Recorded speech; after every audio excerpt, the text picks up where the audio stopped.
Vamos abrir a palavra do Senhor no livro de Daniel. Chegamos no capítulo 6. Nós lemos no primeiro momento da liturgia do versículo 1 a 18. E agora vamos terminar de ler o capítulo 6, lendo do versículo 19 a 28. Após a leitura, mantenha a Bíblia aberta no capítulo 6, para que você possa acompanhar atentamente a exposição bíblica. A palavra de Deus nos diz: pela manhã, ao romper do dia, levantou-se o rei e foi com pressa à cova dos leões. Chegando-se ele à cova, chamou por Daniel com voz triste. Disse o rei a Daniel: Daniel, servo do Deus vivo, dar-se-á o caso que o teu Deus, a quem tu continuamente serves, tenha podido livrar-te dos leões? Então Daniel falou ao rei: ó rei, vive eternamente. O meu Deus enviou o seu anjo e fechou a boca dos leões para que não me fizessem dano, porque foi achada em mim inocência diante dele. Também contra ti, ó rei, não cometi delito algum. Então o rei se alegrou sobremaneira e mandou tirar Daniel da cova. Assim foi tirado Daniel da cova e nenhum dano se achou nele, porque crera no seu Deus. Ordenou o rei e foram trazidos aqueles homens que tinham acusado Daniel e foram lançados na cova dos leões, ele, seus filhos e suas mulheres. E ainda não tinham chegado ao fundo da cova, e já os leões se apoderaram deles e lhes esmigalharam todos os ossos. Então o rei Dario escreveu aos povos, nações e homens de todas as línguas que habitam em toda a terra: paz vos seja multiplicada. Faça um decreto pelo qual em todo o domínio do meu reino os homens tremam e temam perante o Deus de Daniel, porque ele é o Deus vivo e que permanece para sempre. O seu reino não será destruído e o seu domínio não terá fim. Ele livra e salva e faz sinais e maravilhas no céu e na terra. Foi ele quem livrou a Daniel do poder dos leões. Daniel, pois, prosperou no reinado de Dario e no reinado de Ciro, o persa. Amém. A palavra do Senhor. Vamos orar rogando a iluminação do Senhor. Bendito Deus, nesse momento, quando nós lemos a Tua palavra, rogamos a direção e a instrumentalidade do Senhor sobre as nossas vidas. A nossa oração é que o Teu Espírito fale nessa manhã aos nossos corações. Sabemos da nossa incapacidade, Senhor, da nossa incapacidade não de ouvir, mas de viver as verdades da Tua palavra sem a graça do Senhor. Então nos dá ouvidos atentos, mas acima de tudo corações ardentes, que sejam profundamente transformados pela Tua palavra. É em nome de Jesus que nós oramos. Amém. Como cristãos, muitas vezes nós temos que tomar decisões difíceis. Por exemplo, o que fazer quando o Estado decreta uma lei que é contrária à palavra de Deus? Sim, nós vivemos em estados que nem sempre promulgam leis que são iguais àquilo que a palavra de Deus ensina. Como é que eu e você devemos agir? O que fazer quando há um conflito entre a lei de Deus e a lei dos homens? Entre o direito divino, aquelas leis que vêm da palavra de Deus e os princípios que vêm da palavra de Deus, e o direito humano, aquelas leis do Estado que regulam a vida dos cidadãos. O que é que eu e você nós devemos fazer? Governos, eles podem criar leis que conflitam com a lei de Deus. Igrejas também podem criar leis, tradições humanas que conflitam com a palavra de Deus. O que é que nós devemos fazer? Ao longo da história do povo de Deus, o povo de Deus sempre enfrenta e enfrentará no futuro o desafio de ser fiel a Deus. Em governos diferentes, ideologias governamentais diferentes, mas acima de tudo o povo de Deus é sempre chamado para um grande desafio. Está disposto a sofrer por causa da verdade. Está disposto a sofrer em obediência à palavra de Deus. Você já enfrentou isso na sua vida?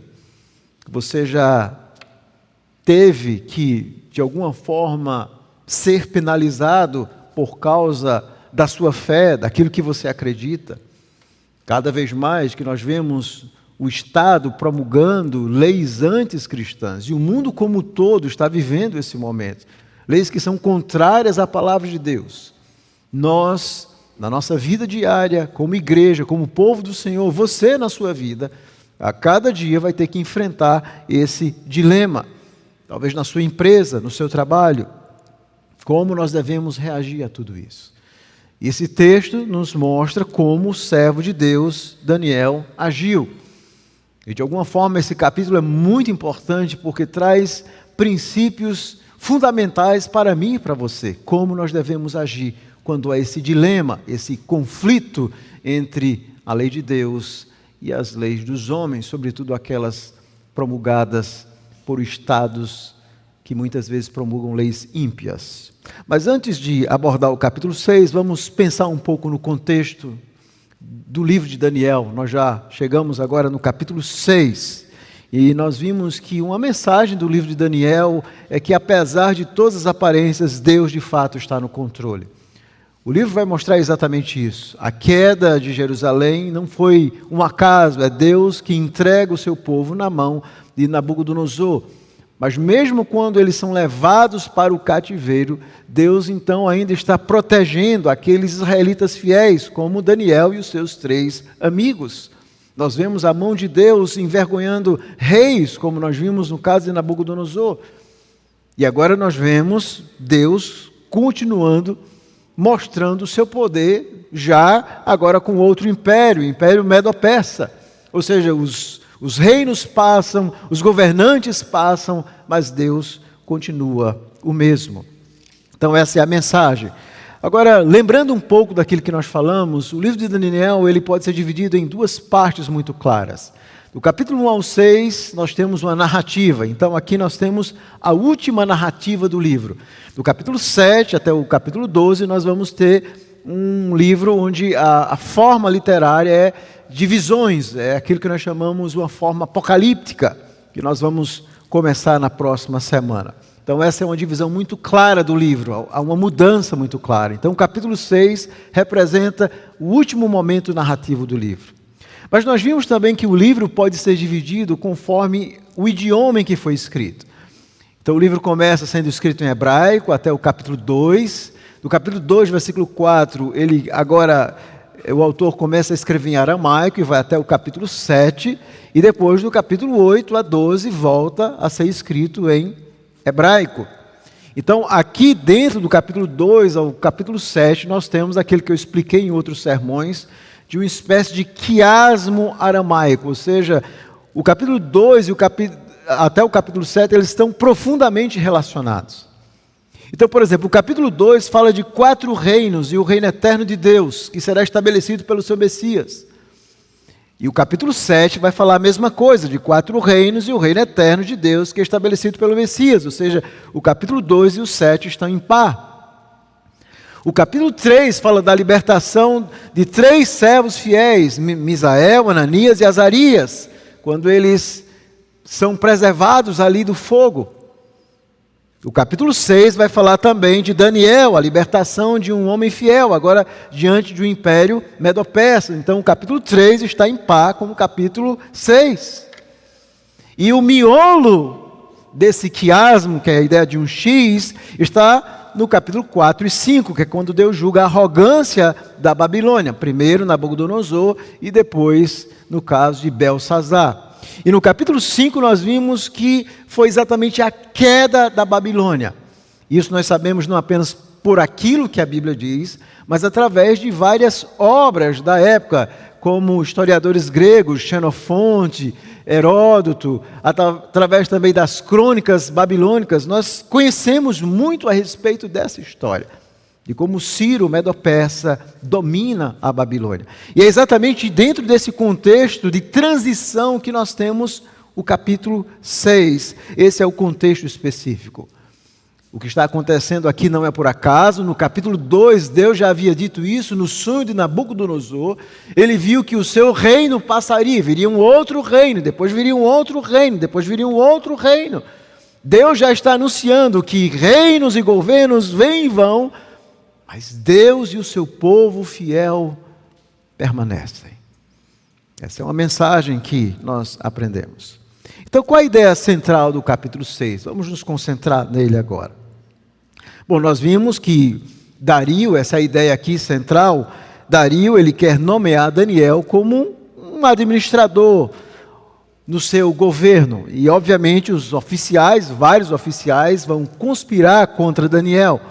Eles, então, vão convencer o rei, sem suspeitar de nada no primeiro momento, a assinar uma lei que força Daniel a fazer uma escolha. Escolher a Deus, a lei de Deus ou a lei medo-persa. E Daniel escolhe, com fidelidade, seguir a Deus. E isso vai levá-lo para a cova dos leões, onde ele será lançado e será preservado por Deus. E no final do capítulo, esse rei gentio exalta a grandeza de Deus. A ideia central é simples. Agora vamos tentar nos aprofundar nesse capítulo. Olhe para ele. O que é que nós estamos lendo? Essa é a primeira pergunta. É a forma literária. Nós estamos lendo uma narrativa. É a última narrativa do livro de Daniel, no capítulo 6. Uma narrativa é uma história que tem um enredo, que tem personagens, que tem um propósito, que tem diálogos. E aqui nós temos aquilo que nós podemos chamar uma narrativa palaciana, marcada por profundos conflitos e intrigas palacianas. Não é muito diferente dos bastidores de qualquer governo, marcado por intrigas, jogo de poder. Nós vemos que Daniel está no meio disso tudo, como um homem, um servo de Deus, no meio daquele governo ímpio. Vemos também algumas características literárias interessantes que eu tenho apontado ao longo das outras exposições. Por exemplo, o capítulo 6 ele está praticamente todo em prosa, mas esse decreto final tem um pouco de poesia na confissão do rei. Há uma sequência que o narrador emprega na narrativa para torná-la dinâmica, onde ele vai usar 15 vezes a palavra então. Você está lendo e o tempo inteiro você vai ver então, mostrando como ele dá essa dinâmica narrativa. Nós vemos também o suspense, como o narrador vai criando esse suspense. O que acontecerá com Daniel? Vemos a ironia, impressionante, porque os conspiradores acham que encontraram a fraqueza em Daniel. Mas isso é a sua maior força. Outra ironia, um rei que assina uma lei que o torna semidivino é incapaz de alterar essa lei. Veja que ironia. A história é cheia de ironias. Uma característica das narrativas hebraicas é a repetição. A lei dos medos e persas, que não se pode revogar, repetida várias vezes. Salvar e livrar, 4 vezes. Mas há 2 palavras que aparecem no capítulo 6 o tempo inteiro. Procurar e encontrar. Procurar e encontrar. Onde o narrador faz um jogo de palavras. Eu vou, ao longo da exposição, mostrar isso a vocês. Esse jogo de palavras. Nós vimos que ele fez no capítulo 5 com a palavra nó. E agora ele vai fazer esse jogo de palavras com essas 2 palavras, procurar e encontrar. Mas qual a estrutura então do capítulo 6? Bom, o capítulo 6, ele é dividido de forma muito clara em 6 partes, tendo Daniel como uma personagem central. O capítulo 6, do versículo 3, começa da seguinte forma: então o mesmo Daniel, literalmente no texto aramaico então este Daniel. E o capítulo 6, no versículo 28, termina dessa forma. Uma tradução literal do texto aramaico seria: este Daniel prosperou no reinado de Dario. Então o texto começa e termina apontando, especificando através desse pronome, este Daniel. Daniel. Um homem que foi ainda jovem, levado cativo e que é fiel a Deus em todos os momentos. Um homem que vive em comunhão com Deus. É uma personagem central. Obviamente nós sabemos que a personagem maior por detrás de tudo isso é o próprio Deus, que está agindo, livrando, socorrendo o seu servo Daniel. Então essa história ela tem 6 partes muito claras. E qual é a ideia central, o argumento central do capítulo 6? A tese que governa todo o capítulo 6 e que será também o tema do sermão nessa manhã. Deus salva seu servo fiel Daniel dos leões. Essa é a ideia. Deus salva seu servo fiel Daniel dos leões. E um subtema seria a lei superior de Deus e a fidelidade do seu servo. A lei superior de Deus e a fidelidade do seu servo. Essa história tem literalmente 6 partes na narrativa.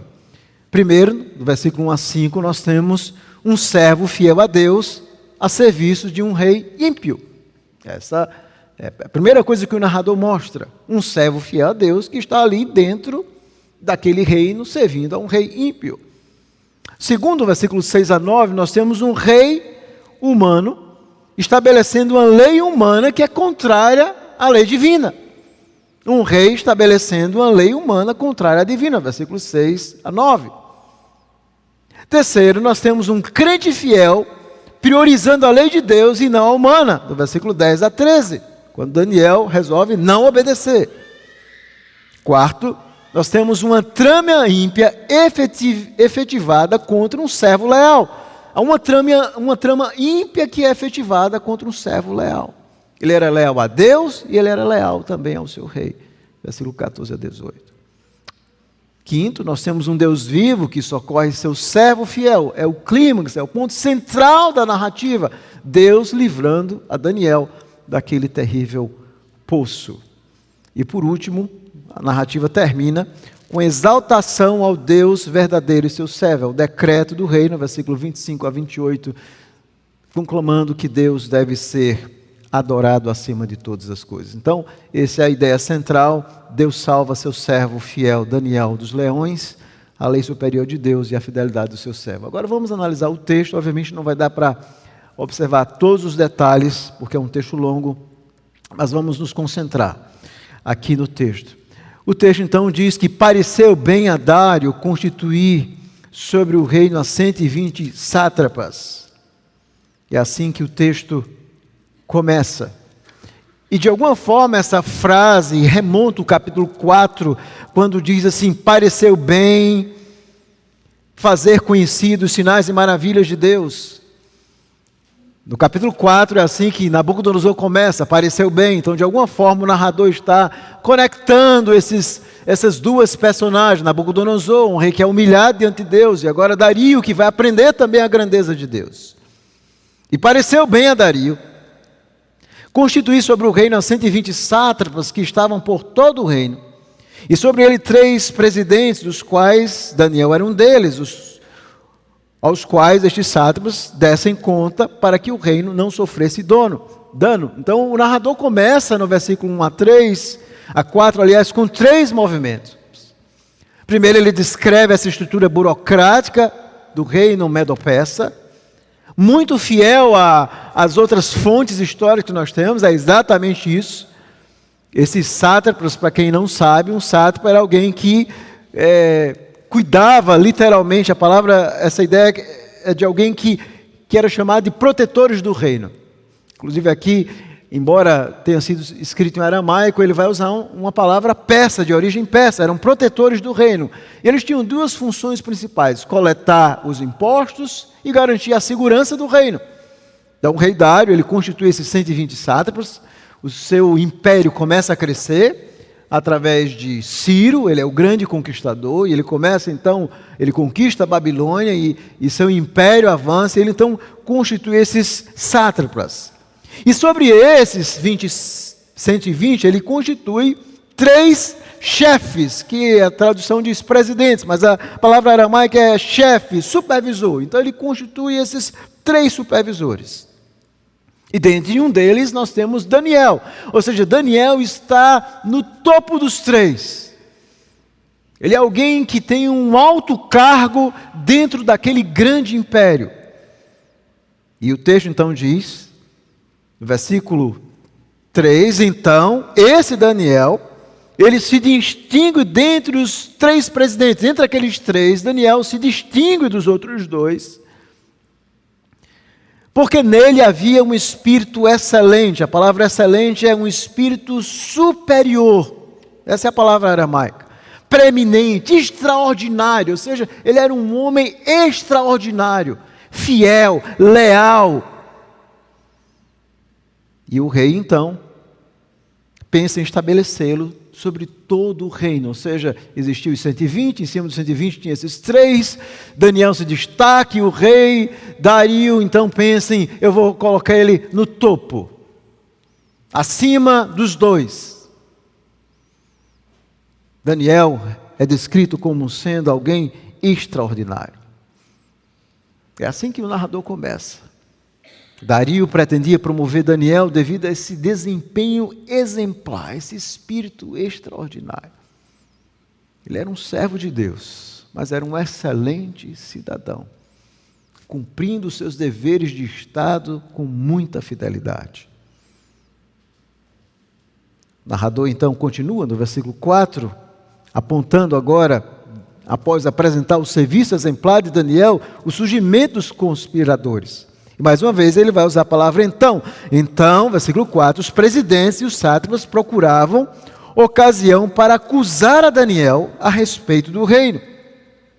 Mas não puderam achá-la, nem culpa alguma, porque ele era fiel e não se achava nele nenhum erro, nem culpa. Então, esses homens, eles buscam, obviamente Daniel, ele não era medo-persa, e eles mostram um certo preconceito quando eles dizem assim, ele é um dos cativos de Judá. Esses homens então procuram algo contra Daniel. E aqui começa esse jogo de palavras que eu quero chamar a sua atenção. E você precisa olhar para a sua Bíblia para você entender muito bem isso. Esse jogo de palavras vai começar aqui, exatamente no versículo 4, com procurar e encontrar.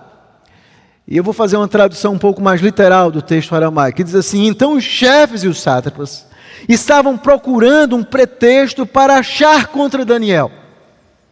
Eles procuravam um pretexto para achar contra Daniel, do lado do reino. E qualquer pretexto de corrupção não estavam sendo capazes de achar, porquanto ele era fiel. E qualquer erro e corrupção não foi encontrado sobre ele, não foi achado sobre ele. E aqui começa exatamente algo interessantíssimo no capítulo 6, que é esse jogo de palavras. O narrador começa então a usar duas palavras em aramaicos, beá e sheká. Beá significa buscar, procurar, e sheká significa encontrar, para mostrar aquilo que esses conspiradores vão tentar fazer contra Daniel e como Deus vai livrar Daniel. Vamos ver alguns exemplos dessas duas palavras, acompanhe comigo. Por exemplo, ele vai usar uma alta concentração desses dois verbos e vai criar uma repetição em todo o capítulo 6 que vai mostrar esse contraste entre o caráter de Daniel e os seus inimigos. Vamos ver o versículo 4. Como nós vimos, os conspiradores buscam encontrar uma causa contra Daniel, mas não conseguem encontrar nada por causa do seu caráter. Versículo 5. Disseram, pois, nunca acharemos alguma coisa para o acusar, se não procurarmos contra ele na lei do seu Deus. Observe mais uma vez a ideia de achar e procurar. Versículo 7, acompanhe comigo. E isso vai levar a propor uma lei segundo a qual qualquer pessoa que busque, essa é a ideia do texto literal, pelo espaço de 30 dias, uma tradução literal, qualquer que busque uma petição ao seu Deus, ou qualquer homem, não a ti, ó rei, seja lançado na cova dos leões. Então, eles vão propor uma lei para que ninguém busque uma oração. Aí você vai no versículo 11. E no versículo 11, eles vão e eles encontram Daniel. Veja como é interessante o versículo 11. Então aqueles homens foram juntos e tendo achado Daniel, uma tradução literal seria, buscando a súplica diante de Deus. Eles vão procurar e eles vão encontrar Daniel buscando. Esse jogo de palavras, no versículo 12. Eles vão encontrar Daniel buscando. No versículo 22, o texto continua, que diz assim, quando Daniel foi libertado das covas de leões, ele vai dizer assim, seu Deus o encontrou inocente. Mais uma vez, esse verbo, encontrar inocente. E o versículo 23 termina, dizendo o seguinte: o narrador então relata que nenhum mal foi encontrado nele porque ele confiava em Deus. É interessante esse jogo intenso desses verbos, procurar, encontrar, procurar, encontrar. Eles estão procurando de alguma forma. E um estudioso, ele mostra como esse jogo de palavras, desses dois verbos é importante do capítulo 6. Ele diz assim: em Daniel, bear e checar, ou seja, procurar e encontrar, denota o ódio insidioso dos inimigos de Daniel e a sua tentativa de destruí-lo. O narrador mostra exatamente isso, ambos os lados, Daniel e seus inimigos, cada um está buscando alguma coisa. Seus inimigos buscam segurança, encontrando falhas em Daniel. Mas Daniel está buscando a Deus, onde ele encontra segurança. E isso é exatamente o tema central do capítulo.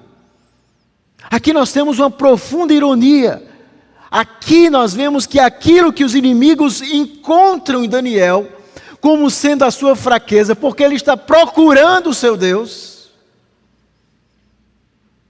na verdade é a sua maior força, é a sua devoção a Deus, que o livra dos leões, porque Deus o encontra justo e fiel.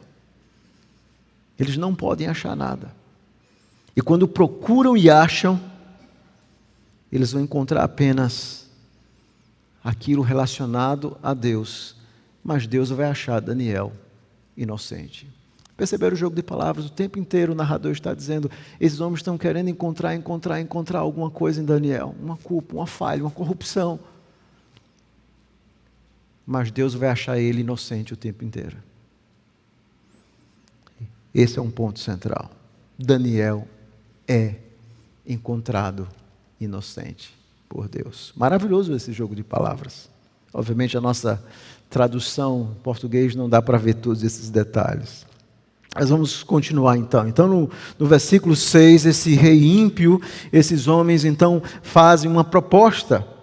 No versículo 5 eles propõem, eles sabem que nunca vão encontrar nada, nenhum tipo de corrupção contra Daniel. E no versículo 6, eles então têm um estratagema, eles têm uma estratégia. Eles vão ao rei. Então esses, é interessante, estes na língua aramaica aqui, aqueles, é interessante que o narrador cria como se fosse uma distância entre Daniel, que é um homem fiel, este Daniel, e aqueles homens. Aqueles que são os seus inimigos. Eles então dizem: ó rei Dario, vive eternamente. Todos os presidentes do reino, os prefeitos e sátrapas, conselheiros e governadores concordaram em que o rei estabeleça um decreto e faça firme o interdito, que todo homem que por espaço de 30 dias busque uma petição a qualquer deus ou a qualquer homem e não a ti, ó rei, seja lançado na cova dos leões. Esse jogo de palavras é interessante porque a palavra aramaica para buscar também é a palavra para pedir. Essa é a ideia aqui. Ninguém deveria orar a nenhum Deus. Primeiro nós vemos uma mentira. O texto diz que todos os presidentes concordaram. Obviamente Daniel não concordou com essa história. É difícil também supor que todos aqueles sátrapas que estavam ao longo do reino concordassem com isso. É claro que eles estavam mentindo. Era um engodo, era um estratagema. Eles estão em conluio no versículo 11, quando diz assim que eles foram juntos, a palavra juntos aí no versículo 11 é a ideia de conluio. O objetivo deles é muito claro, é pegar Daniel. O grupo decide que deveria fazer duas coisas. Primeiro, estabelecer um estatuto real e garantir que ele fosse cumprido. Ninguém poderia fazer nenhum tipo de oração durante 30 dias. Apenas ao rei. É interessante nós pensarmos no contexto. Os reis, e sobretudo nesses povos pagãos e idólatras, ele era uma espécie de semideus, ele era um representante dos deuses. E a ideia, obviamente, agradava ao rei. Se esse Dario Medo-Persa adorasse, como alguns acreditam, a Ahura Mazda, o deus, então isso tornava dele, naqueles 30 dias, como sendo uma figura sacerdotal, como sendo o único mediador. O único mediador entre os deuses e você e sou eu durante 30 dias. De alguma forma, isso era uma estratégia para unificar o império. Talvez testar a lealdade dos babilônios, que haviam sido recentemente conquistados pelos medo-persas. E a punição era muito clara. A punição, o texto diz, que ele será lançado na cova dos leões. Na verdade, não é uma cova. Geralmente, quando a gente pensa em uma cova, pedra, a gente vê muito nos filmes, né? Daniel em uma cova, em uma pedra. Na verdade, a palavra aramaica aqui, literalmente, a ideia de um poço, de uma cisterna. Era assim que funcionava. Eles faziam uma cisterna e colocavam a pedra em cima. Usavam, às vezes, as cisternas para armazenar água, mas muitas vezes também como prisão para exercer a pena capital através dos leões. Colocavam leões famintos e lançavam você dentro da cisterna e colocava a pedra. Por isso que nós vemos essa ideia de lançar. Era assim que funcionava. Essa era uma pena capital terrível. E o rei, então, o texto diz que ele sanciona o decreto. O rei, então, assina o decreto. Ele estabelece o decreto. Agora estava tudo conforme os seus inimigos pensavam. Daniel agora não tinha escape. Eles queriam colocar a lei dos medos e persas contra a lei de Deus. Uma das duas ia ser violada. Mas vocês percebem o ponto dessa história, irmãos? Aqueles homens sabiam que a escolha de Daniel não seria difícil. Eles conheciam tanto a integridade de Daniel, que eles pensaram, ele vai escolher seguir ao seu Deus. Esse foi o plano.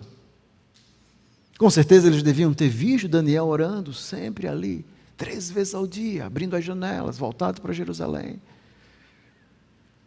Eles viam a fidelidade de Daniel para com o seu Deus, a firmeza de Daniel em relação à lei de Deus. E eles sabiam que o amor de Daniel pelo seu Deus era tão grande que nessa hora, Daniel escolheria a Deus.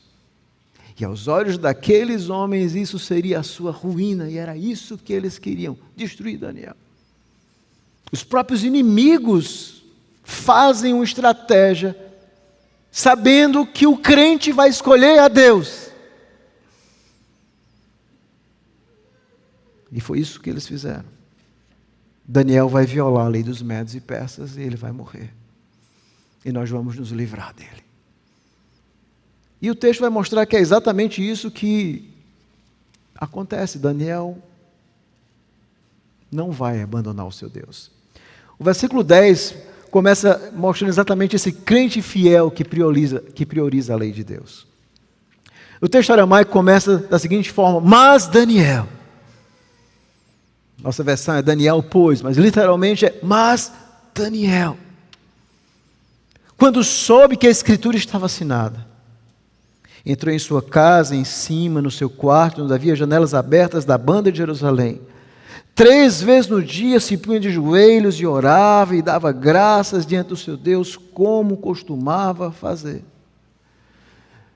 Daniel, ele sabe, quando ele escuta, não é que Daniel escutou que tem uma decisão e ele subiu a janela para mostrar que ele era crente. Não, ele não mudou nada na sua vida. Os seus inimigos sabiam que essa era a prática e ele então sabe. E ele vai continuar fazendo o que ele sempre fez, mostrando a sua lealdade ao seu Deus. Daniel estava em uma encruzilhada. Lealdade ao Deus vivo ou obediência a um governo humano que lhe ordena praticar idolatria.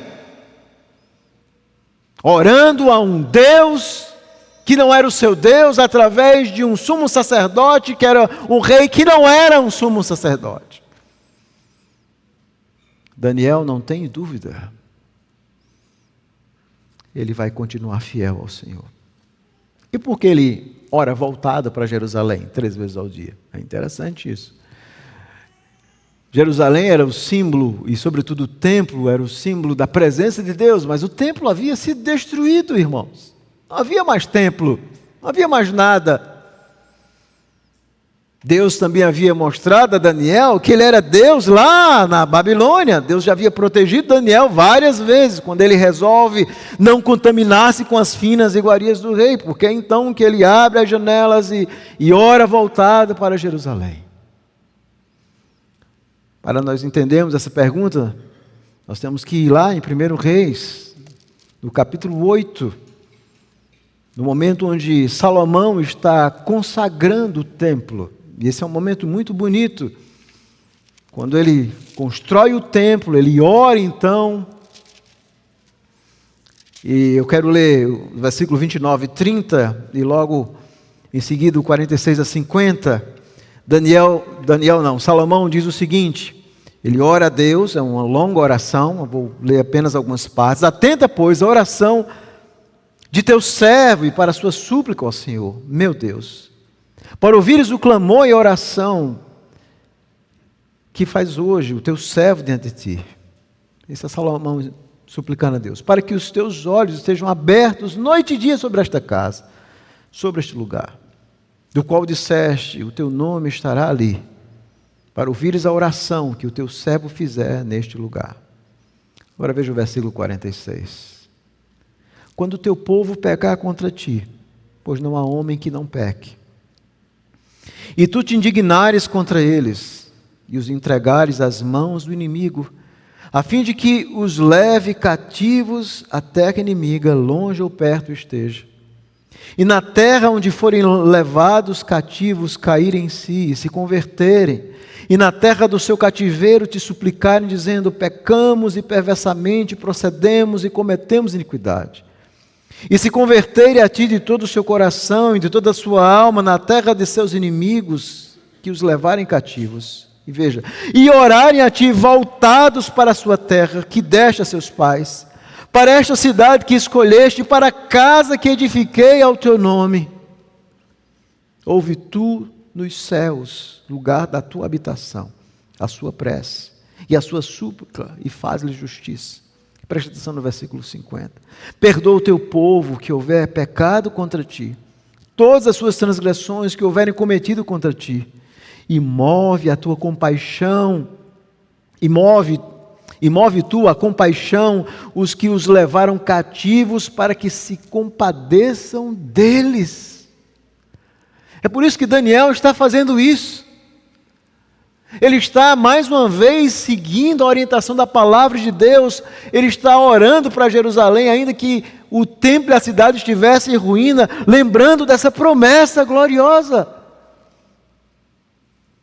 Pedindo, implorando que Deus tivesse misericórdia. E como diz o versículo 50, para que Deus colocasse no coração daqueles que tinham levado eles ao cativeiro compaixão e misericórdia. É isso que ele está fazendo. Ele está fazendo aquilo que a palavra de Deus diz que ele deveria fazer, orar, voltado para Jerusalém, implorando a misericórdia de Deus sobre aquele povo. E o que ele orava? O texto diz que ele orava e dava louvores. Essa era a oração de Daniel. Orar e dar louvores. É maravilhoso, porque naquela circunstância, louvar, eu sempre tenho explicado, não é apenas cantar. Geralmente nós confundimos muito apenas com música. Falamos em grupo de louvor, como se o louvor fosse apenas a música. Esse é um equívoco bíblico. Louvar é qualquer atitude de adoração, de engrandecimento ao nome de Deus. Então Daniel, em sua oração, ele está louvando a Deus. Mesmo naquela circunstância tão difícil, ele está talvez implorando a misericórdia do Senhor, agradecendo pelas bênçãos do Senhor. Ou seja, nada muda na vida dele, ele continua ainda buscando a Deus em oração e tendo uma vida de gratidão, de louvor a Deus. Ele orava e louvava. Ele estava louvando a grandeza do seu Deus, talvez suplicando pelo seu povo. Ele estava demonstrando sua lealdade, sua fidelidade à lei de Deus. E a resposta sua, aquela lei que o proibia de orar, era continuar buscando ao seu Deus. E ele ora. como costumava fazer. E aqui nós encontramos uma máxima importante nesse texto, irmãos. Não há decisões difíceis quando a lei de Deus está em questão para quebrarmos. Não é difícil. Não foi difícil para Daniel. Existe uma lei de Deus, tem um mandamento, então não pode ser difícil.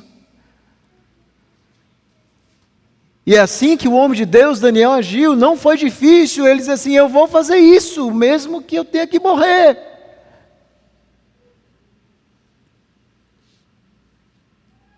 Essa, na verdade, é sempre uma decisão fácil. E os amigos e os inimigos dele sabiam que para ele não seria difícil. Mas para nós muitas vezes é difícil, né?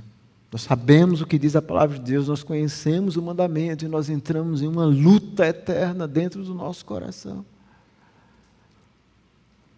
Obedecer a Deus ou não obedecer? Fazer isso ou fazer aquilo? Mas para Daniel foi fácil. Por quê? Porque ele vivia em comunhão com Deus. Ele amava o seu Deus. Não foi difícil. E aqui no versículo 14 a 18 nós vemos essa trama ímpia, a instigação dos conspiradores. Eles vão até o rei. E eles então contam no versículo 13, esse Daniel dos exilados de Judá. Ele não faz caso de ti, ó rei, nem do interdito que assinaste. Antes, 3 vezes por dia, ele busca oração. Ele continua buscando. Ele continua buscando o seu Deus. E o rei, quando ele escuta isso, ele fica profundamente penalizado. Versículo 14. Ele determina consigo mesmo livrar Daniel. Talvez de alguma forma. Até o pôr do sol ele se empenha por salvá-lo. De acordo com o costume da época, se as tradições corretas, essas informações que nós temos, extra Bíblia, estão corretas, era um costume em Babilônia que a sentença deveria ser executada na noite da acusação. Então, por isso que o rei, ainda sendo medo-persa, talvez estivesse preocupado. Ele só tinha até o pôr do sol, a sentença precisava ser cumprida. E o texto então diz que os homens voltam, no versículo 15, você vai ver várias vezes eles indo. Observe que o tempo inteiro eles estão voltando para o rei. O Senhor assinou uma lei, não se pode mudar, é a lei medo-persa. E a ideia era exatamente essa, para que os leis não criassem, promulgassem leis e se arrependessem. Então, o costume medo-persa é uma lei, não pode ser revogada. Não pode ser revogada, e ele sabia disso. E o versículo 16 diz que o rei não tem outro jeito. Ele ordena que tragam Daniel e o lance naquele poço dos leões. E o rei diz a Daniel, versículo 16, o teu Deus, a quem tu continuamente serve, que ele possa te livrar. Esse Deus que você serve, que você ama tanto, Daniel, que ele possa te livrar. Foi trazido uma pedra, e o versículo 17 é muito importante, posta sobre a boca da cova. Selou o rei com o seu próprio anel e com um dos seus grandes, veja o que o narrador diz, para que nada se mudasse a respeito de Daniel. Está selado, nada vai mudar. O fim dele está decretado. Nada vai acontecer com ele. Isso é uma ironia, irmãos, do narrador. Porque nada de fato acontece com ele. Nada. E o rei então vai para o seu palácio, passa a noite em jejum, não deixa trazer à sua presença instrumento de música, foge dele o sono. E pela manhã, e aí nós temos exatamente o segundo momento, que é o clímax, o ponto central da narrativa. Pela manhã o rei vai com pressa à cova dos leões, ao poço dos leões, e chegando-se ele ao poço, chamou por Daniel com voz triste, e disse o rei, Daniel, servo do Deus vivo, Dá-se-ia o caso que o teu Deus, a quem continuamente serves, tenha podido livrar-te dos leões? Será que de fato aquele Deus que Daniel servia com tanto amor era de fato tão poderoso para livrá-lo da boca dos leões? O texto aramaico mostra que a oração principal é essa ideia da pressa do rei. Há um ênfase na sua repetição que destaca o seu estado emocional. Daniel, Daniel, servo do Deus vivo. É impressionante ouvir isso de um rei pagão. Possivelmente Daniel, em algum momento, e através das histórias da Babilônia, o rei tem ouvido falar desse Deus que Daniel servia, a que ele chamava do Deus vivo, o Deus único. E o que significa o título Deus vivo no Antigo Testamento? Geralmente nós achamos que Deus vivo é apenas a ideia de um Deus que não está morto. Mas o Deus vivo, essa ideia, traz a ideia de um Deus poderoso, temível, onipotente, que traz bênção e juízo. É um título que é evocado sempre para lembrar os homens que estão inclinados a desprezar, a duvidar de Deus. Mas há um Deus vivo, que olha, que percebe, que governa, que dirige. Será que esse Deus vivo conseguiu salvar Daniel? Alguns estudiosos acreditam aqui que na mente de Dario existia o que era chamado na época de a prova dos deuses. O que é essa prova dos deuses? Era um costume no Antigo Oriente. Para saber se alguém era inocente ou culpado, você então criava uma prova difícil. E se a pessoa passasse na prova, porque ele era inocente, os deuses estavam respondendo que ele era inocente. Por exemplo, havia um costume babilônico de que se uma vítima sob tortura durasse até o outro dia, possivelmente é porque ela era inocente. Mas me parece que essa não é a ideia aqui. Porque se fosse assim, a pergunta de Dario seria a seguinte: seu Deus te livrou? Mas não é essa a pergunta dele, observem. Não é isso que Dario pergunta. Ele pergunta se o Deus de Daniel foi capaz de livrar, ou seja, será que o teu Deus tem poder realmente para livrar você da morte? Essa é a pergunta central aqui no capítulo 6. Será que Deus é tão poderoso assim, que Ele é capaz de proteger alguém, inclusive da morte certa? Será que esse Deus é vivo mesmo? E a resposta de Daniel, versículo, acompanhe comigo, 21. Então Daniel falou ao rei: ó rei, vive eternamente. Que é uma saudação, desejando o bem-estar do rei. Essa é a mesma saudação que os seus conspiradores no início vão tratar o rei. E ele continua: o meu Deus enviou o seu anjo e fechou a boca dos leões, para que não me fizessem dano, porque foi achado em mim inocência. Lembra daquele jogo de palavras? Procurar, achar, procurar, achar, procurar, achar. Eles procuraram e encontraram apenas a falha, aquilo que eles achavam que era falha na lei do seu Deus.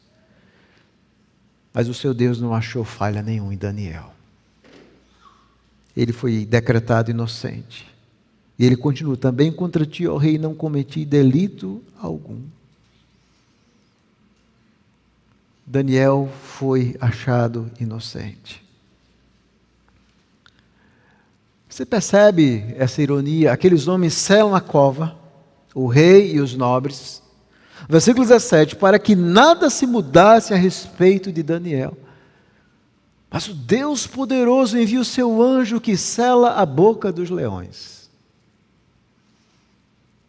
A boca dos leões estava selada, porque Deus achou Daniel inocente. Aqueles homens dizem assim: nada deve mudar a Daniel, está decretado. Eles procuram e encontram algo. Mas o seu Deus o encontra inocente e nada muda. O narrador está o tempo todo nos levando a compreender isso. O Deus vivo salva Daniel. O rei então traz novas ordens, ele se alegra, manda tirar Daniel daquele poço ou cova, como a nossa tradição diz. Nenhum dano se achou nele. Mais uma vez o narrador vai usar o verbo achar. Nenhum dano se acha nele. Não achou nada, não apenas Deus o achou inocente, mas não há nenhum dano achado nele. E ele vai dizer assim, porque crera no seu Deus. Porque ele foi fiel ao seu Deus. O rei então ordena, e são trazidos aqueles homens que tinham acusado Daniel, e foram lançados nas covas dos leões, ele, seus filhos e suas mulheres. E ainda não tinham chegado ao fundo da cova, já os leões se apoderaram deles, eles esmigalharam todos os ossos. Ou seja, o problema não era que os leões tinham sido bem alimentados e estavam sem fome. Deus havia selado a boca dos leões. Os homens selam a cova, mas Deus selou a boca dos leões, enviando o seu anjo para proteger Daniel, como fez com os seus amigos, Ananias, Misael e Azarias, ali diante do fogo. Deus está protegendo os seus fiéis. Aqueles homens são lançados com as suas famílias, filhos, e você pode dizer, mas pastor, por que a família? Por que a mulher e os filhos têm a ver com o crime daqueles homens? Esse era o costume medo-persa.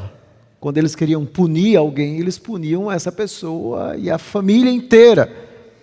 Mas não era assim com o povo de Deus. Em Deuteronômio 24:16, Deus proíbe isso. Deus diz assim, os pais não serão mortos em lugar dos filhos, nem os filhos em lugar dos pais. Cada qual será morto pelo seu pecado. De acordo com a lei de Deus, isso não deveria ser feito, mas aqui nós estamos dentro de um reino ímpio. É uma lei ímpia, morre todo mundo. E o texto então vai dizer que todos aqueles homens com suas famílias são mortos. E o texto termina então com esse decreto do rei Dario, onde ele escreve. O primeiro decreto era muito claro. No primeiro decreto ele está se colocando como um semideus, como o único meio de se chegar a Deus. Mas agora esse segundo decreto é profundamente diferente. Veja o que ele diz. Ele escreve aos povos, nações e homens de todas as línguas que habitam em toda a terra: paz vos seja multiplicada. Faça um decreto pelo qual, em todo o domínio do meu reino, os homens tremam e temam perante o Deus de Daniel, porque Ele é o Deus vivo e que permanece para sempre. O seu reino não será destruído e o seu domínio não terá fim. Ele livra e salva e faz sinais e maravilhas no céu e na terra. Foi Ele quem livrou a Daniel do poder dos leões. Esse Deus é extraordinário, é glorioso, é poderoso. Não há outro. E essa é uma mensagem que o tempo inteiro vai reverberando no livro de Daniel. É a mesma coisa que Nabucodonosor vai reconhecer. Só há um Deus. É esse Deus que Daniel serve. E agora muda para o Império Medo-Persa e a mensagem é a mesma. Só há um Deus e o verdadeiro Deus é Daniel, é o Deus de Daniel. Só há um Deus. Ele reina. E essa ideia é muito importante, por quê? Porque tanto no capítulo 2, como no capítulo 7, nós vamos ver a figura de um reino que será estabelecido por Deus após esses reinos humanos, esse reino que durará para sempre. É o reino que vai vir com o Filho do Homem no capítulo 7. Isso é uma mensagem importantíssima no livro. Os reinos humanos, eles passam, mas o reino de Deus permanece. Sobretudo esse reino que será implantado de forma definitiva através da vinda do seu Filho. Uma mensagem poderosa desse livro. E o texto então termina dizendo que Daniel prosperou no reinado de Dario e no reinado de Ciro, o persa. E aqui eu deixei por último, porque existe uma grande dificuldade em identificar esse Dario. Quem é de fato esse Dario? Nós sabemos que o Dario I, ele veio 522, ou seja, depois desses episódios.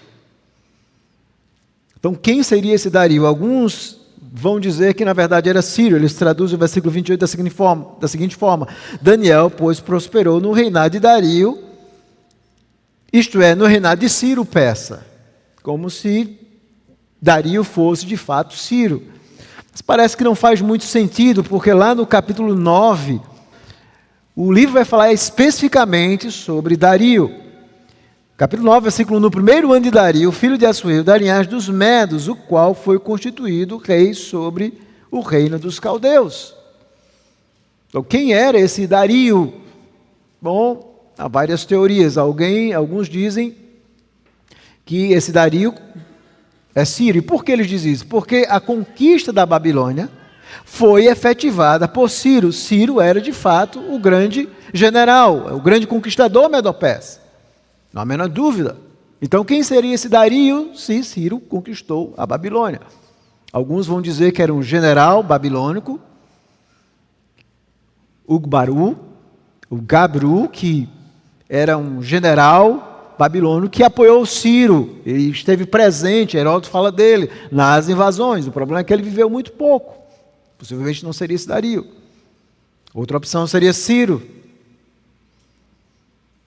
Outra opção seria um erro que nós não acreditamos. O autor de Daniel errou, mas como ele errou? Porque ele fala de forma muito precisa sobre Ciro. Ele distingue os dois de forma muito clara.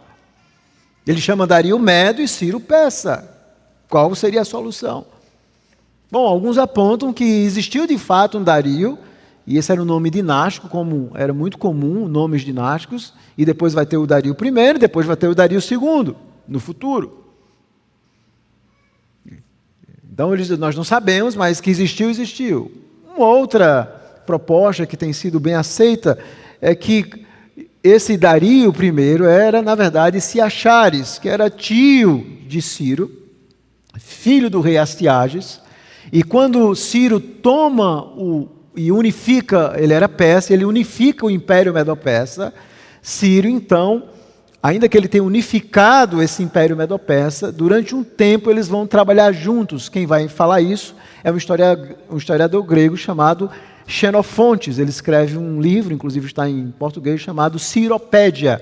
E ele vai mostrar exatamente isso, Ciro governando juntamente com Ciaxares. Então esse Ciaxares II seria, na verdade, o Dario, que vai ficar na Babilônia. Ciro conquista a Babilônia, mas eles em parceria estão governando ali a Babilônia.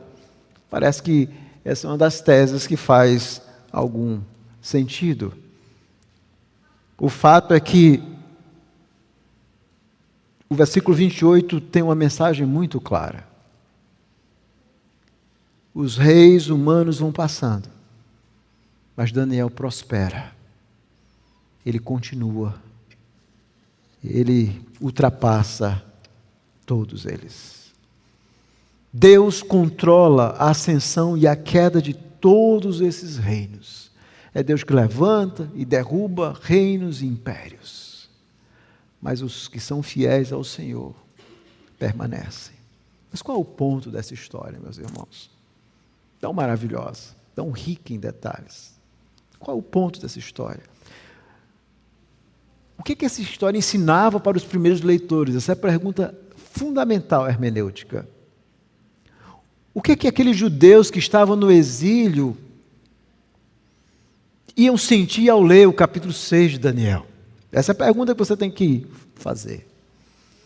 Bom, o objetivo era muito claro. O objetivo era encorajar os israelitas no exílio a serem fiéis à lei de seu Deus, confiando que esse Deus tinha poder para salvá-los, como fez com Daniel. Isso respondia para aqueles judeus. Muitos tinham ficado no exílio, lá em Jerusalém, vivendo de forma pobre. Muitos estavam ainda vivendo na Babilônia, agora debaixo do Império Medo-Persa. Alguns estavam pensando em voltar, e a pergunta fundamental é: que lei suprema nós devemos seguir? A de Deus ou dos homens? Bom, nós podemos seguir a lei dos homens. Paulo, inclusive, fala isso, obedecer às autoridades. Mas quando essas leis conflitam com a lei de Deus, a resposta é muito clara. Os judeus deviam sempre serem fiéis ao seu Deus, estando dispostos a morrer. Se Deus quisesse livrá-los, como fez com Daniel, Ele o faria. Se Deus quiser que você seja um mártir e morra, isso assim o será. A mensagem era simples para aqueles judeus. O Deus vivo, Ele pode salvar seus servos fiéis que o obedecem. Aqueles servos que confiam na capacidade que Deus tem para salvá-los, se assim for da sua vontade soberana. Deus, ao longo da história, tem salvo muitos seus servos, tem protegido muitos seus servos, como livrou Moisés, como socorreu a José, mas muitos também têm morrido. Vamos pensar nos apóstolos, vamos pensar em Tiago, em João Batista, e tantos outros que morreram, que deram a sua vida. Independente daquilo que Deus vai fazer, nós temos que crer que Ele é poderoso para nos socorrer e nos salvar. A mensagem era essa: os israelitas do exílio, eles deviam confiar nesse Deus vivo e soberano, que reina e tem poder. Um Deus que é reconhecido até por reis ímpios, quiçá o seu próprio povo. Eles deviam ser fiéis, buscando esse Deus em oração e confiando que Ele tinha poder para livrá-los. Essa era a mensagem. E os judeus iam entender muito bem. Mas qual a mensagem para nós que somos cristãos, que estamos vivendo na nova aliança? Uma mensagem é muito clara. Daniel, ele foi fiel à lei do seu Deus. E Daniel vive aquele momento que Isaías fala no capítulo 6. O Israel fiel e o Israel infiel. O contraste entre um remanescente fiel, que se resume a muitos poucos judeus que ainda são fiéis ao seu Deus, e um Israel infiel que quebra a aliança. E Daniel é esse protótipo do Israel fiel, desse remanescente fiel. E é desse remanescente fiel que viria Jesus, o Israel perfeito. Aquele que é anunciado em Isaías como o servo do Senhor, o primogênito. E é por isso que nas mensagens ao servo sofredor Isaías, ora se usa o coletivo, se referindo a Israel, ora no capítulo 53 se fala do singular, falando de alguém. Jesus seria o Israel perfeito, que seria um servo sofredor. De alguma forma, Daniel prefigura Cristo como um protótipo. Ambos são acusados de forma injusta. Ambos têm imperadores ou governantes que tentam absolvê-los. Ambos são homens íntegros e retos. Ambos vivem em oração, ambos são fiéis ao seu Deus. Mas a comparação termina aí. Um era um pecador, Daniel.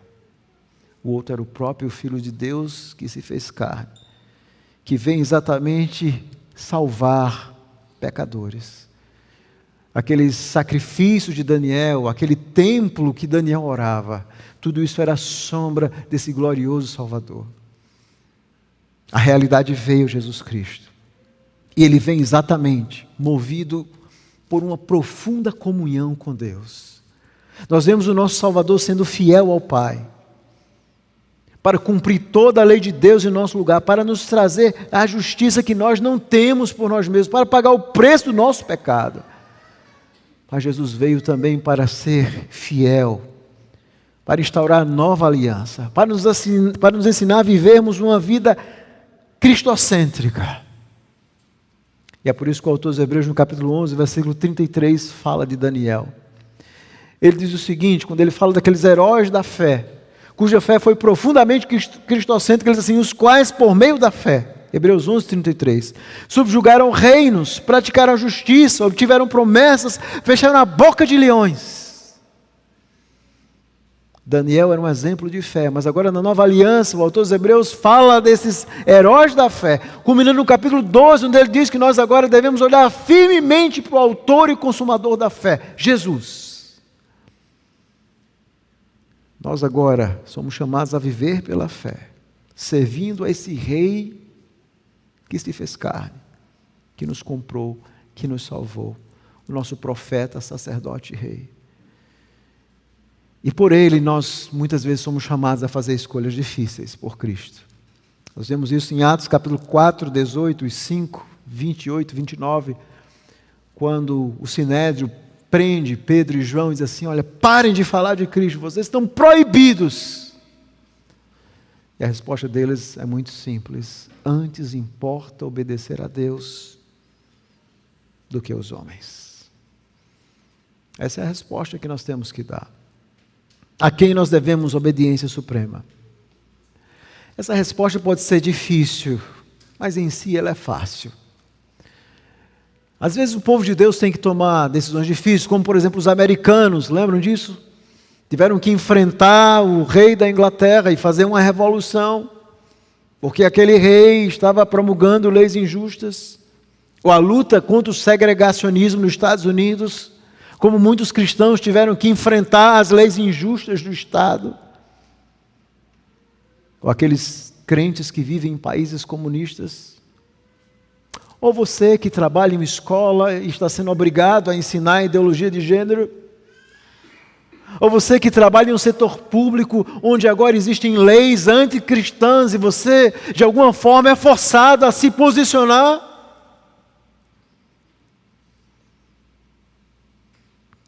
Que caminho você vai tomar? Que lei você vai seguir? Será que nós vamos seguir aquele caminho daqueles que mataram por Hitler? Lembram? Todos nós conhecemos o julgamento de Nuremberg. Aqueles homens disseram assim: não, eu segui a lei. Eu era um funcionário do Estado. E o argumento de Nuremberg foi: não.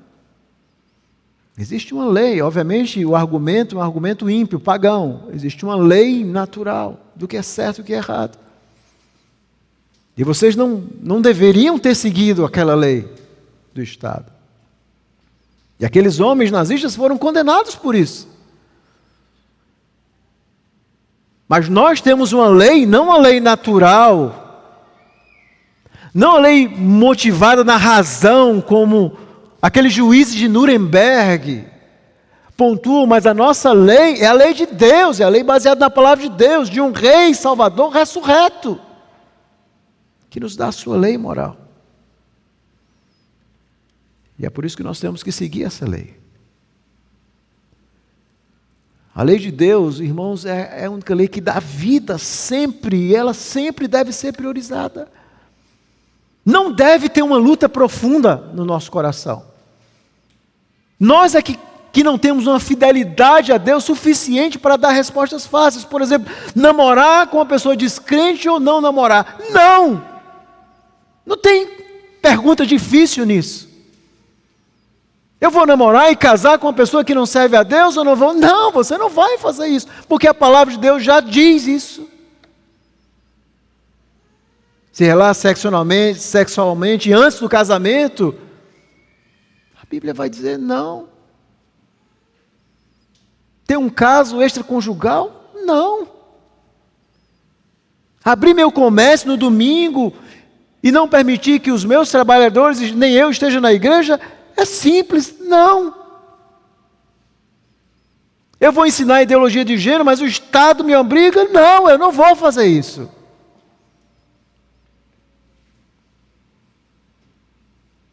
Eu sou um médico que sou obrigado a prescrever um aborto? Eu vou dizer não. Um cristão deve ser um bom cidadão, mas a sua lealdade a Cristo deve transcender a lealdade que ele deve ter ao Estado.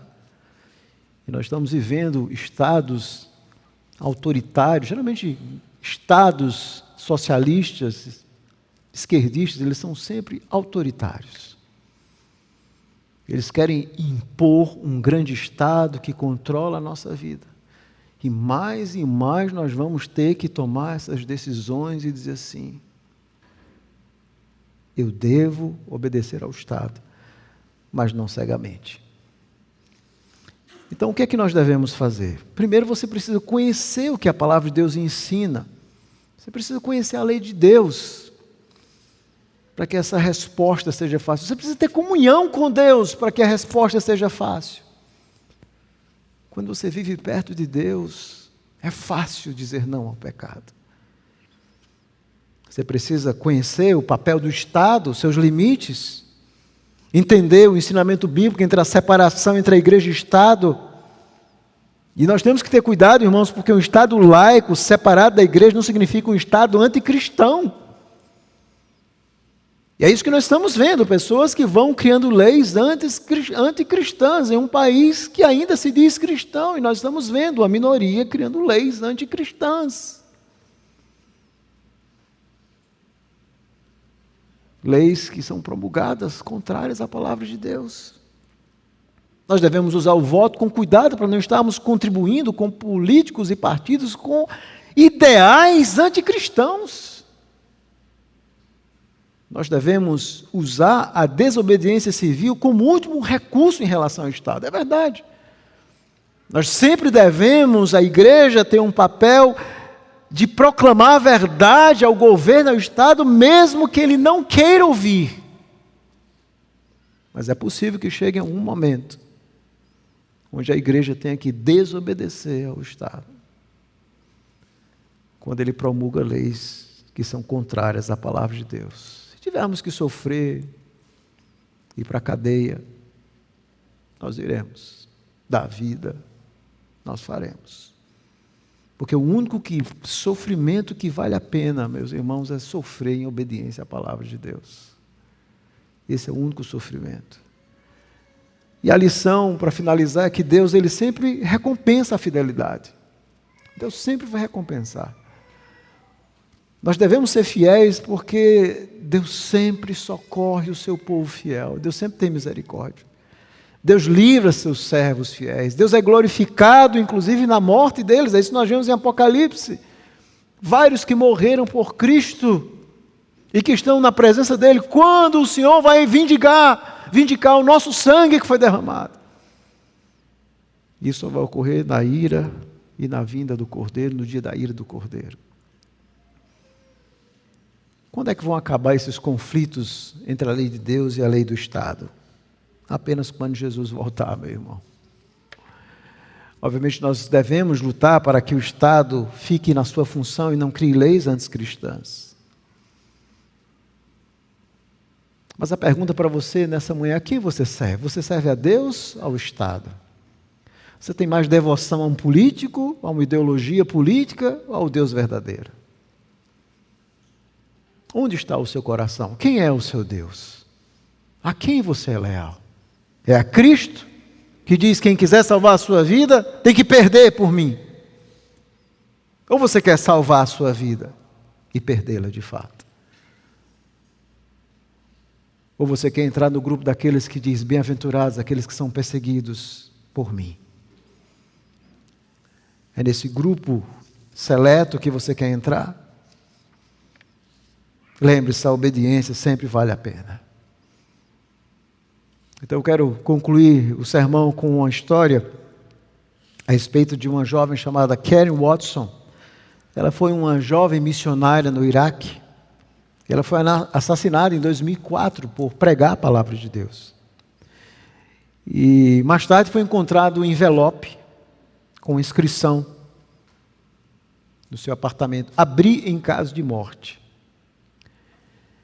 E essa carta, eu vou ler apenas alguns trechos, diz o seguinte: prezados pastores Phil e Roger, vocês só devem abrir isto em caso de morte. Quando Deus chama, não há arrependimentos. Tentei compartilhar meu coração com vocês o máximo possível, meu amor pelas nações. Eu não fui chamada para um lugar, fui chamada para Ele. Obedecer era meu objetivo, sofrer era esperado.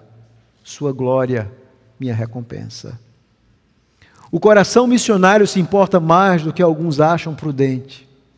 arrisca mais do que alguns acham seguro, sonha mais do que alguns acham prático, espera mais do que alguns acham possível. Fui chamada não para o conforto ou para o sucesso, mas para a obediência. Não há alegria fora de conhecer Jesus e servi-lo. Amo vocês dois e minha família da igreja. A seus cuidados, Karen. Que carta maravilhosa. Obedecer era o seu objetivo. Esse é o resumo, meus irmãos, da vida cristã. Terminando com as perguntas do início do sermão. O que fazer quando o Estado decreta uma lei contrária à palavra de Deus? Bom, nós sempre devemos ser bons cidadãos. Nós devemos reconhecer o Estado como sendo o ministro de Deus, como Paulo fala. Mas esse Estado pode se tornar autoritário, corrupto, errado, criando leis e mais leis que são contrárias à palavra de Deus. Nós devemos avisar, orar, informar, mas também ter a coragem para rejeitar as leis antibíblicas. E o que fazer quando há um conflito entre a lei de Deus e a lei dos homens? É simples. Seguimos o exemplo do Senhor Jesus.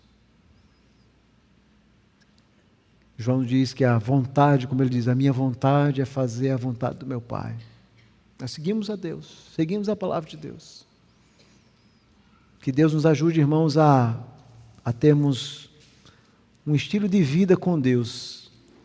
Que as decisões éticas e morais ligadas à palavra de Deus não sejam um alarme em nossa vida, mas que sejam decisões rápidas e simples. Seguir a palavra de Deus, sempre. Que Deus nos dê força, nos dê graça, para seguirmos sempre sua palavra. Vamos orar.